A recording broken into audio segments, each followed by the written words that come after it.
okay. And what's the rank on this replay? I think I saw you had a purple name. Just about it. I don't mean it like that. I just mean it like that's what I'm doing to begin. You're a professional Rocket League coach on the side of this. Yeah.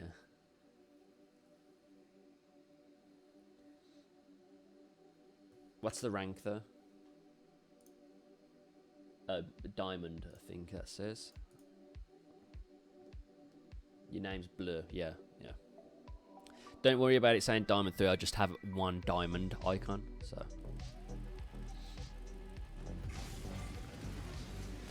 So we could be adding a flip into this kickoff. So here, you've got, as soon as you get the first boost, now front flip. You're right, Car Puncher. Morning. So here, front flip now. Because you will land here, and then you can use the rest of the boost.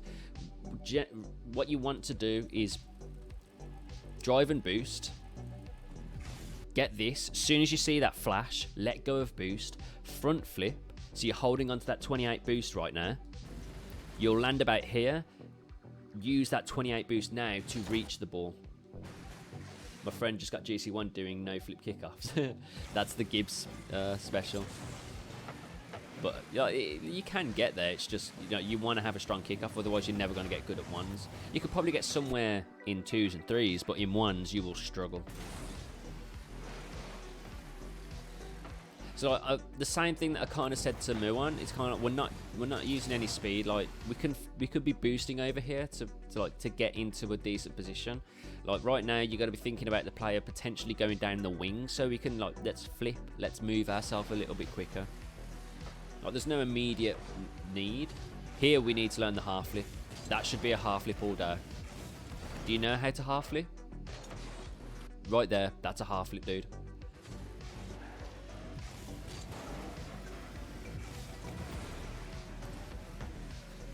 You could demo that guy or bump him. So you hit this, land. Now look at the opponent. In this situation, we're in a 1v1.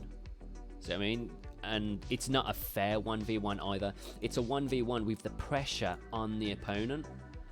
So right now, that if you kill that opponent, we just need our teammate to try and show up, because then it'll be 2-1-0, and then we just need some sort of center and some sort of shot.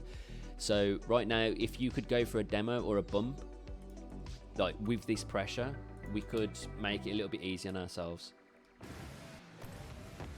But that could also be a bump. You know how to half flip? Yeah, okay. You should have been using it. If you ever need to turn around like 180 degrees, use the half flip. So here although this is a good touch, I want you to be able to get this straight back upfield. So right now you move towards the ball and you sit underneath it. Like the ball is heading in this direction, like towards the camera, and you get underneath it like this to do that. I don't want you to get ahead of the ball. I want you to go around it. So when the ball's heading in this direction, instead of following it and then making a turn like this, I want you to get really wide of it and then come back in. Or you could go the other way. You could go around like this and come in from the other angle. The main reason is from underneath it, your perspective's 2D. It's two-dimensional. It's just the ball heading towards you, getting bigger.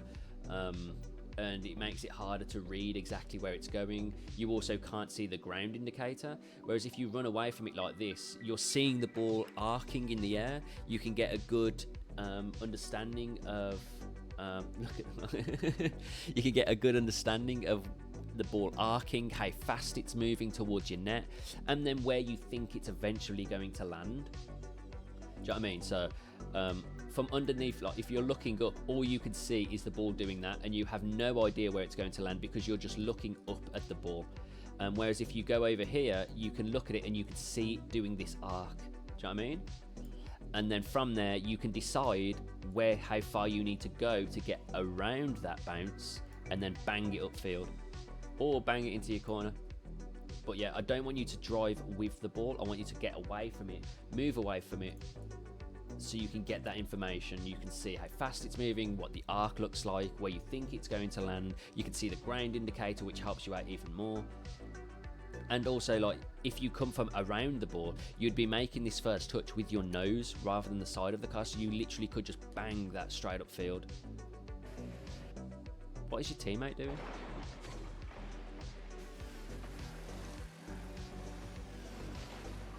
Whose team is he on?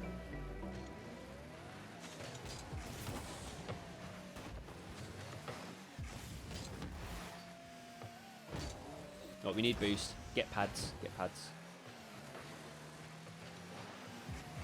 I'm glad you don't immediately throw yourself in. So here, your teammate is dealing with this. So like with your teammate trying to pressure this, you don't want to be in the same corner as your teammate. So see your teammate's still trying to... right now your teammate should back post rotate because you're the one that should be next making the challenge. You're already in the corner. But because your teammate just won't leave, you should take the initiative now to get out of the corner yourself. We don't want two people in the same situation at once, because one good touch from Sean, if it outplays you, it's going to outplay your opponent. Or if it outplays your opponent, it's going to outplay you as well. You've got your replay ready? Alright, put it in the stream requests room, dude, and I'll get on it. With teammates like these, who needs opponents?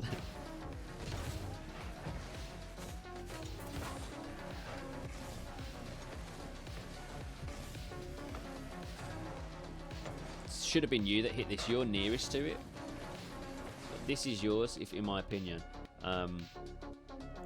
From here, you could go 1, 2, and then on the bounce, bang.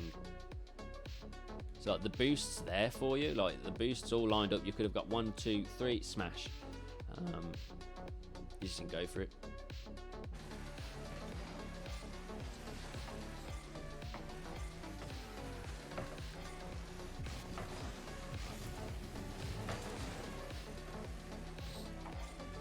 At least you're collecting pads. Don't worry, dude. Ooh, close. Right, so coming back like this, so when you took this shot, it was a close shot, nearly. Now you're the last player on the field. So if you look up, you're the you're the last player. You're the furthest one up. In this situation, when you're returning, you need to make a judgment of how much pressure your teammate is under. Do you need to just run back and help them out as much as possible, or can you be an obstruction, or can you be a pain in the arse? By that, what I mean is, because there's two opponents ahead of you, like they're ahead of you on the pitch, you should be looking for a demo right now. If you don't have time for that and you just need to get back because like they've gone into the wing or something, yeah, just get back. But right now there's no immediate threat, so you should be looking for a bump or a demo just to even the playing field for your teammate. So right now you could kill any one of these and it would help your teammate. Can you put that link in the requests room, Rabat? In the Discord, there's a room called Stream Requests. You'll have a star next to it. If you could put the link in there so I know what order everything's in. Because if with other people chatting on stream, that message might get lost. This is yours. You could go for that. I know you're last man at the minute, but that's spitting out for you. You could get that.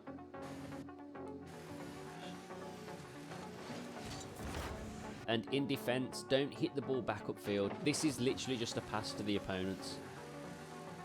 So this, you're just passing it back upfield to Sean. What we should do here is try and play this ball sideways. You either want to play it directly over here or directly into your corner. And whichever you do, you're going to chase it, collect the 100 boost, and then start a play. So like if you hit the ball straight here, you're going to push the ball through the 100 boost and then come out the corner like that, all in a dribble, like pushing the ball. If you hit the ball to the side, like I initially drew, if you hit the ball over there, then you can come through here, get the boost, and then drive forward through the ball and start your play.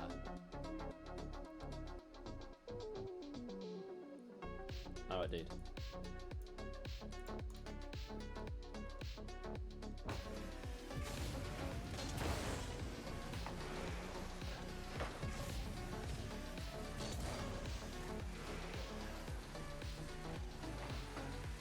So you are last. That's a good decision. Should have been a bit quicker though, because you don't want to get bumped. I mean, I don't think that was on purpose, but we'll take it. So your teammate's dealing with this ball. Don't join him. You want to stay back from your opponent. The best way to play twos, dude, is my L position. So right now, your teammate has the ball. You want to be in an L position like this. You're somewhat in it.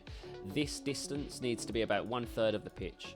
And you're just going to stay attached to your teammate in this position. So if they come around the wall like that, you just move forward to take the shot. You don't want to join this person in the corner, because if they center it, you then have to jump across like this and you're not going to get the best angle. Whereas here, you're already in the middle of the pitch.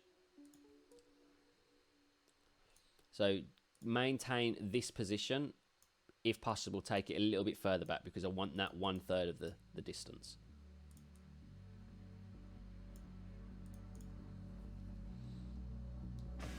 So like you're really just leave your teammate to deal with it. There's no other opponents around. No one's threatening them. Like they're not about to be challenged. So you don't need to step up and join him.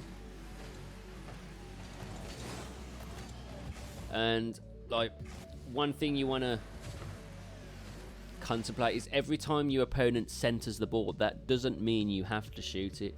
Whenever your teammate centers the ball, every time you have to be looking at the opponent. So right now, you're probably just looking at your teammate and the ball. You're just thinking, all right, center that ball. You're oblivious to the opponents. You need to add them into your peripheral vision as well. So as this is coming up, you need to be looking at the opponents and thinking, is one of them going to hit that?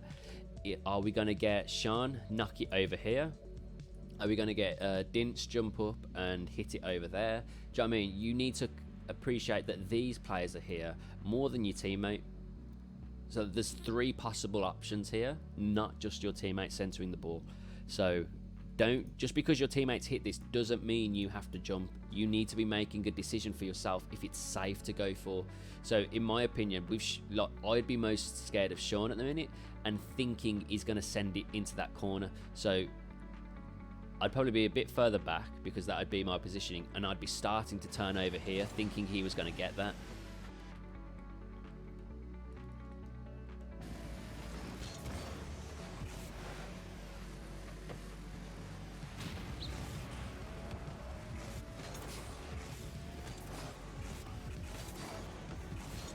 Ooh, close. Nice, I like this. You're throwing yourself. That's good stuff. Good recovery. You and your teammate just both made the exact same type of mistouch. Okay, nice. Didn't expect the dribble. Into the corner. That's a decent save. That's a decent save. Nice. Alright, chase now.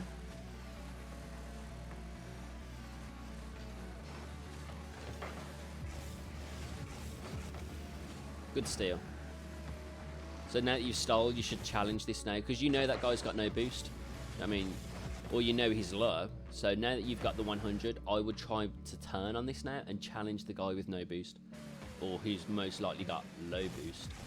So you challenge that one, which is good. Your teammate's already in this corner. So remember I said don't join your teammate on a corner. So your teammate's already in this corner, so don't join him. I would prefer that you leave the challenge between the opponent and your teammate now, and you go around back post rotation. So we're just not going to join our teammate in this corner, because remember, 2 people in one position, if that opponent makes one good touch, it'll outplay both of you at the same time. Whereas if you move over here, avoid that corner, you know, this player can be outplayed and we can still make a save afterwards.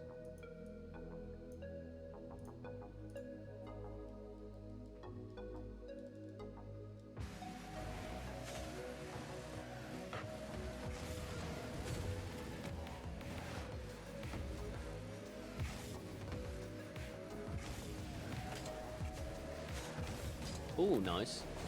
That's very nice. Good dribbling. Keep working on that. That'll be very helpful in twos. Someone needs to go. Yeah, it was actually a good dribble for Diamond.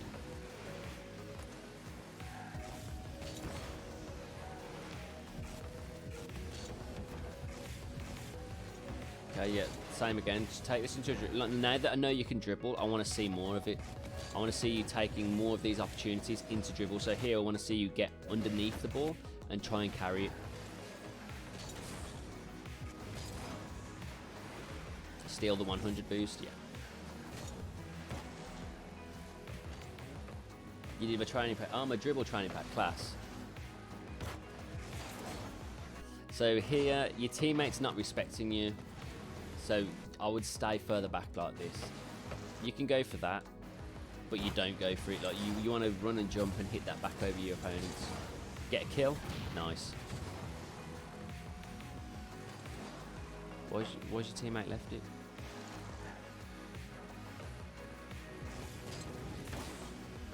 You want to be quicker on this. So as soon as your teammate causes that, you want to try and get up for it now. The longer you wait, the longer you give Sean to get up and go for it.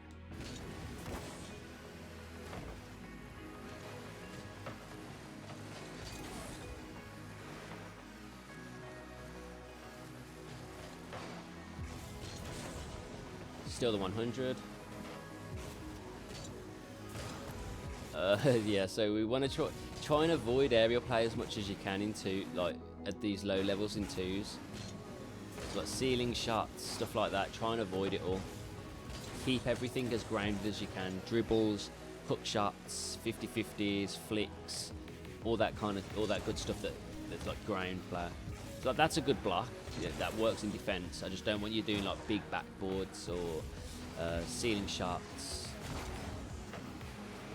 wall to air dribbles, stuff like that. Good fight. All right, I'd actually no. I must be out of touch. It felt like you was a bit better than Diamond. Like you've got good movement, as in like you boost and you flip and you throw yourself around. The main thing you want to think about is you play your positioning in comparison to your teammate. So as I've said, like if your teammate is in a corner, you don't want to run back and join them in the corner, or as if you're in goal, you don't want to join them in that corner. Wait, let them try and deal with the ball, and if the ball goes over them, then you can deal with it, because hopefully they start to rotate. Or like if your teammate's in this corner, don't run into it, just back post rotate, and we'll be separate from our teammate. Are you going to be on long enough? I should be on for the next hour or so, till about 4 o'clock my time. It's 2:45 now, so yeah, positioning, dude. Try and avoid being in the same place as your teammate at the same time. Try and avoid joining your teammate. As I said, try and do this diagonal positioning that I teach people, the L position. So like 1/3 of the pitch. You'll have to get a feel for that yourself, the positioning. But this is just so your teammate's got space to move with the ball. You don't end up in the same position as them. So yeah, positioning. Your touches, remember, so, or like your clearances. So remember, when the ball's heading towards net, don't drive underneath it, drive away from it and come back through it like that. Always try and save to the side. So remember that play when the ball was coming towards you and you just side flicked into it and sent it back weakly like that. We don't want a weak touch upfield. Always try and hit it into your corners like that. And what you're looking for is the ball to go up the ramps like this. We don't want to hit the ball off the wall, because it'll just come straight back out and then an opponent will shoot it. So like when you hit it to the wall, try your best to keep it low and to go up the wall. We don't want those bounce offs like this. And when you play it to the wall, go and get it afterwards. So the ball's coming in, you hit it over there, go and get the 100 boost and then play through it upfield.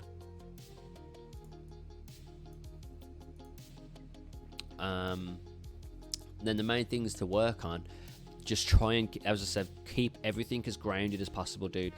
Like the aerials in defense is fine. But on attack, try and avoid ceiling shots for now.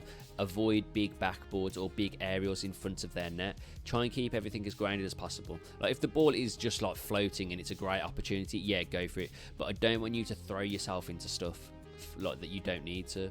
And talking of that, as I've said, when your teammate centers the ball, that's not an open invite to go up and try and slam the ball past two opponents. like every time, if you've got a teammate, an opponent, and an opponent like this, you've got to be thinking of all three people. Yeah, my teammate can hit it, but so can the opponent, so can the opponent. There's more chance that the opponents are going to hit the ball than your teammate is. So don't just run and hit, like think you're getting a easy clearance. You've got to think every time, is this a sure chance? Is this okay for me to commit to? Because whilst you are the striker in 2v2, so like this is the first player who's just the playmaker, you're the second player who's the striker, but in twos you have another role. You're also the third or the last man. You know what I mean? You're always the third and last man, because when we're not in threes, we don't have that extra person who's rotating behind us. That's on you. So every time as the striker, you have to be thinking to yourself, can I risk jumping up for this and leaving the defense wide open? Because this person might not be rotating as quick as you think they should be.